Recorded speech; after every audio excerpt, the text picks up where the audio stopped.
નમસ્કાર દર્શક મિત્રો, હું છું પરમાર અનિશા. તમે જોઈ રહ્યા છો લોક સામના ન્યૂઝ. તો જોઈએ આજના સમાચાર. પાળિયાદથી અમારા રિપોર્ટર કનુભાઈ ખાચર સાથે.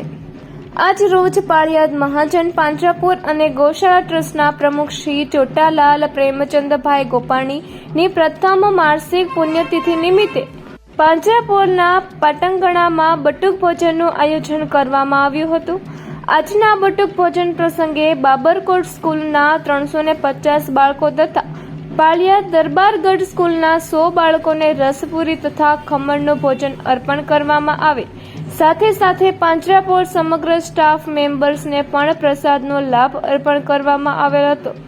બટુક ભોજનનો લાભ પ્રમુખ પરિવારના પૌત્ર તથા પૌત્રવધુએ લીધેલ હતો.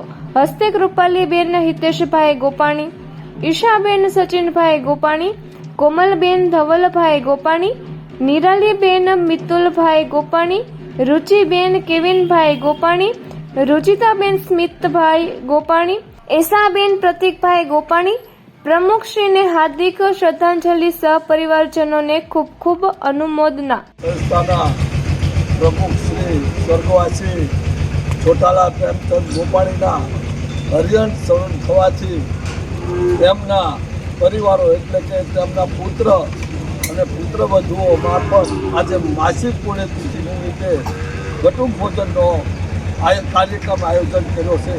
તેમાં બાબરકોટ શાળા તેમજ દરબારગઢની શાળા બંને શાળાના બાળકોને આજે બટુક ભોજન કરાવી તેઓ પરિવાર, તેમના દીકરા અને તેમના દીકરાની પુત્રવધુઓ આવા સુંદર મજાના શ્રદ્ધાંજલિ કાર્યક્રમને આ આયોજન કર્યું તે બદલ અમે બધા સૌ એમનો ખૂબ ખૂબ આભાર માનીએ છીએ. અને સાચી શ્રદ્ધાંજલિ આ બટુક ભોજન એ જ સાચી શ્રદ્ધાંજલિ છે. અને આ પરિવાર વધારે ને વધારે જીવદયામાં રસ દાખવે છે અને દાખવતા રહે તેવી આપણી આશા. જય જીવન, જય જીવન. તો ફરી મળીશું એક નવા સમાચાર સાથે. ત્યાં સુધી જોતા રહો લોક સામના ન્યૂઝ.